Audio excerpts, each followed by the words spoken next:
Un idéal de vie fraternelle de Omram Mikhail Ivanov. De la petite à la grande famille.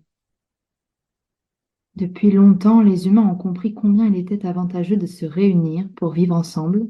C'est pourquoi ils se sont organisés en collectivités où les tâches sont réparties d'après les qualités et les compétences de chacun. Sinon, ils en seraient encore à s'abriter dans des cavernes et à passer leurs jours dans les forêts à la recherche de nourriture.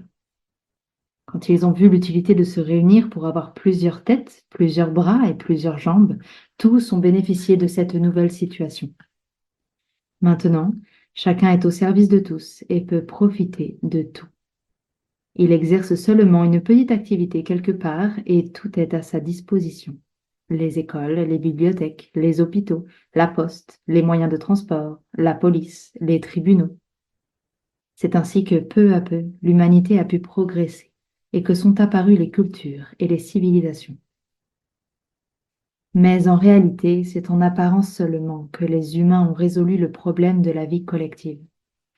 Si, extérieurement, ils forment des sociétés, intérieurement, ils sont le plus souvent isolés, séparés, étrangers et même hostiles aux autres. Et c'est vrai aussi pour les pays. Ils ont des relations entre eux et cela s'appelle ambassade, diplomatie, commerce extérieur, mais chacun s'occupe surtout de défendre ses intérêts, de montrer sa puissance, sa supériorité, même s'il faut déclencher une guerre pour y parvenir. Dans une société, on peut distinguer trois catégories d'individus qui correspondent à trois niveaux de conscience. Ceux qui préfèrent s'isoler, replier sur eux-mêmes, ceux qui ont compris les avantages qu'ils peuvent tirer de la vie collective et qui se regroupent par intérêt, et enfin, ceux qui apprennent à s'ouvrir pour favoriser les meilleurs échanges en approfondissant de plus en plus en eux la conscience de l'universel. Bien sûr, chaque individu doit travailler à son propre développement, à son propre enrichissement, mais à condition de ne pas le faire uniquement pour lui-même, de penser aussi au bien de la collectivité. À ce moment-là, on ne parle plus seulement de collectivité, mais de fraternité. La collectivité n'est pas encore une fraternité. Une fraternité est une collectivité où règne une véritable cohésion, car chaque individu travaille consciemment pour le bien de tous. On peut comparer les êtres humains à des instruments de musique: clarinette, violon, trompette, harpe, violoncelle, guitare. La vie divine souffle dans ces instruments ou fait vibrer leurs cordes et chacun produit un son déterminé. À l'origine, l'intelligence cosmique les a tous accordés pour qu'ils participent à la symphonie grandiose de l'univers. Pourquoi alors n'arrivent-ils pas à vibrer à l'unisson? Parce qu'ils ne cherchent pas à élever leur niveau de conscience. Quand on est obnubilé par ses partis pris et ses désirs égoïstes, on ne fait entendre que des grincements. Qu'ils se concentrent sur l'idée de collectivité ou plutôt de fraternité, non seulement ils entreront en harmonie les uns avec les autres, mais ils rétabliront les canaux qui permettront aux énergies célestes de circuler en eux. Dieu a créé les humains pour qu'ils s'accordent entre eux, comme dans un orchestre. Mais cela n'est possible que si l'instrument que chacun représente, avec son corps physique et ses corps psychiques, est déjà lui-même bien accordé. L'orchestre, voilà une image à méditer, et celle de la chorale aussi. Avant de commencer à jouer, les musiciens accordent leurs instruments, et avant de commencer à chanter, les choristes sont attentifs au ton que le chef de chœur leur donne grâce à son diapason. Mais, sortis de l'orchestre ou de la chorale, chacun se comporte comme s'il était seul. Il joue et chante ce qui lui plaît. Il peut même se permettre de jouer ou de chanter faux. C'est pourquoi l'humanité n'est ni un bon orchestre, ni une bonne chorale. Celui qui prend conscience d'appartenir à un ensemble plus vaste que lui se sent obligé de s'accorder avec cet ensemble, de ne pas faire de fausses notes afin de ne pas troubler l'atmosphère psychique. Et alors, que se passe-t-il? Exactement ce qui se passe quand on appartient à un orchestre ou à une chorale. Le musicien, le choriste, joue ou chante seulement sa partition, mais il entend l'harmonie produite par tous les instruments ou les voix autour de lui et il se sent transporté. La force qui s'empare de lui le projette très loin, très haut, dans un espace où il vit en harmonie avec l'âme de tous les êtres. Seule cette conscience d'appartenir à un ensemble qui les dépasse et avec lesquels ils doivent s'accorder est favorable à l'évolution des humains. Peu à peu, ils entrent ainsi en résonance avec l'intelligence cosmique qui a créé l'univers d'après les lois de l'unité et de l'harmonie, et beaucoup d'améliorations se produisent en eux, y compris celles de leur santé. Ce qui induit les gens en erreur, c'est que les conséquences de leur façon de penser et d'agir ne sont pas immédiates. Ils n'en voient pas tout de suite les bons et les mauvais résultats. Mais comme tout s'enregistre dans leur matière éthérique, ces enregistrements attirent sur eux des influences bénéfiques ou maléfiques en correspondance avec leur comportement. Chacun doit donc se demander comment son comportement va agir sur ceux qui vivent auprès de lui, ainsi que sur toutes les créatures visibles et invisibles qui peuplent l'univers. Est-ce qu'il les aide ou les dérange? Est-ce qu'elles sont heureuses de son existence et de son activité? Mais la majorité des humains ont pour souci principal de satisfaire leurs goûts, leurs besoins, leurs caprices. Pour y parvenir, ils emploient non seulement les facultés les plus précieuses que le Créateur leur a données, mais aussi les sciences, les techniques, les arts et toutes les ressources de la nature. Eh bien, ils transgressent là les règles inscrites dans le livre de la vie. Dans le livre de la vie, il est inscrit, au contraire, que nous devons mettre tous les moyens qui sont à notre disposition au service d'un idéal divin, le bien du monde entier. Ceux qui ne respectent pas cette loi s'exposent à subir de grandes pertes. Au début, cela leur apporte peut-être quelques petits avantages, mais bientôt viennent les déceptions, les souffrances. Comprenez-moi bien, je ne veux ni vous limiter, ni vous brimer. Je vous explique seulement ce que vous gagnerez si vous décidez à élargir votre conscience aux dimensions de l'humanité entière. Ce travail d'élargissement de la conscience doit commencer dans la famille. Et il y aurait déjà tellement de choses à dire sur la notion de famille. Depuis des millénaires et dans la plupart des pays, même si cette institution revêt différentes formes, les sociétés humaines sont constituées de familles. On parle de cellules familiales, cela sous-entend que chaque famille est un élément de ce grand corps qu'on appelle la société.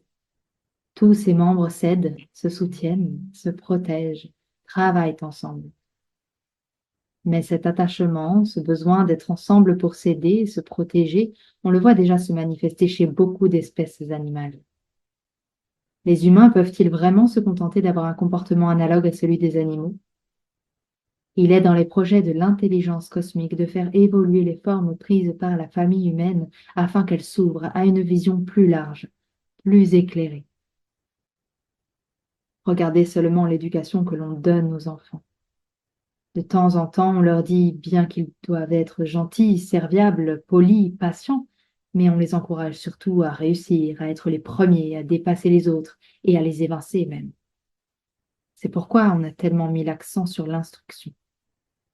L'instruction est une bonne chose. L'intellect est un bon instrument de travail pour l'étude et l'exploration de la matière, et pourtant, même dans la vie quotidienne, il n'est pas le meilleur guide. Pourquoi? Parce que non seulement il n'a qu'une perception partielle de la réalité, mais surtout au fond de tout ce qu'il décide d'entreprendre, il y a trop souvent un mobile caché, un calcul égoïste qui finit par produire des troubles.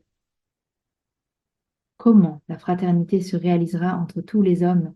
Comment la terre ne formera plus qu'une seule famille? Comment le monde entier vivra dans la paix et l'harmonie? L'intellect n'est pas capable de le concevoir.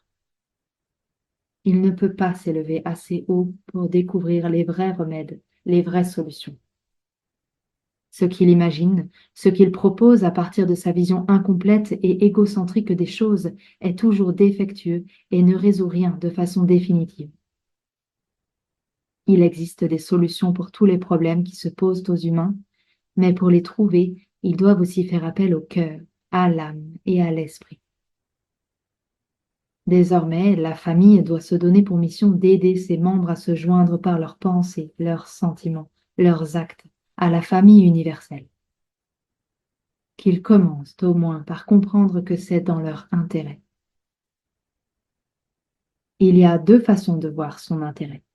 La première consiste à ne se préoccuper que de ses propres affaires.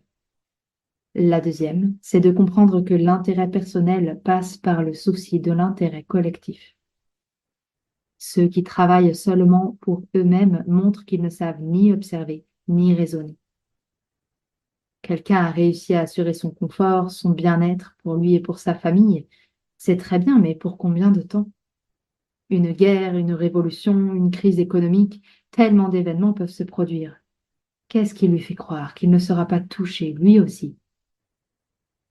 Quand une collectivité est exposée, les individus ne sont jamais à l'abri. Alors que si la collectivité vit dans la paix, la prospérité, chaque individu en bénéficie. Travailler pour soi seul est un calcul qui finit par coûter énormément aux humains. Qu'il arrive un malheur à la collectivité, c'en est fini de leur petit bonheur et de celui de leur famille, car ils font partie de cette collectivité, et c'est par là qu'ils sont vulnérables. Ils ont sans cesse une épée de Damoclès suspendue au-dessus de leur tête. Combien de fois on a vu dans l'histoire des familles puissantes et riches que rien ne semblait pouvoir atteindre? Mais des troubles se produisaient dans le pays et elles finissaient par tout perdre, même la vie. Et ce qu'on a pu constater pour les individus et les familles, on l'a constaté aussi pour les pays. Un pays isolé ne peut pas être définitivement en sécurité. La seule solution, c'est de travailler pour une collectivité mondiale. Que tous les pays deviennent un seul pays. Que la terre entière devienne une seule famille. On me dira bien sûr que c'est impossible, et pour une quantité de raisons. Oui, je sais, et je connais ces raisons aussi bien que n'importe qui. Mais moi, je pense et je travaille pour l'avenir. Dans l'avenir, cette unité se fera parce que des événements terribles amèneront les humains à changer leur point de vue. Il faut désormais que la notion de famille universelle s'installe dans toutes les consciences. Cela ne veut pas dire que vous devez négliger les membres de votre famille. Continuez à les aimer, à les aider de toutes les façons possibles. Mais, croyez-moi, en élargissant votre compréhension de la famille, vous les aimerez et les aiderez encore mieux qu'avant. Ne soyez pas choqués si je vous dis que jusqu'à maintenant votre famille ne bénéficie pas tellement de ce que vous faites pour elle, ni même vos enfants, parce qu'avec votre façon de les aimer, vous leur inculquez des notions trop égoïstes. Alors, un jour, c'est leur esprit qui vous reprochera de ne pas leur avoir montré le chemin de la lumière et du véritable amour. Donc, attention, beaucoup croient faire leur devoir alors qu'ils se contentent de maintenir leur famille dans l'étroitesse, l'égoïsme et l'obscurité. C'est avec des conceptions plus larges que vous ferez réellement du bien aux membres de votre famille. Et puisqu'en les éclairant, vous les aurez rapprochés du monde de l'âme et de l'esprit qui sont leurs parents célestes, dans de prochaines incarnations, ils viendront vous chercher pour vous remercier et vous apporter des cadeaux. Tandis que si vous ne regardez pas plus loin que les succès de votre petite famille, parce que cela vous fait plaisir à vous, vous les perdrez. Ils ne viendront plus jamais se réincarner auprès de vous, car vous ne leur aurez pas laissé de bons souvenirs. Une famille ne peut représenter quelque chose de grand, d'important sur la terre, que si tous ses membres se lient consciemment à la famille universelle.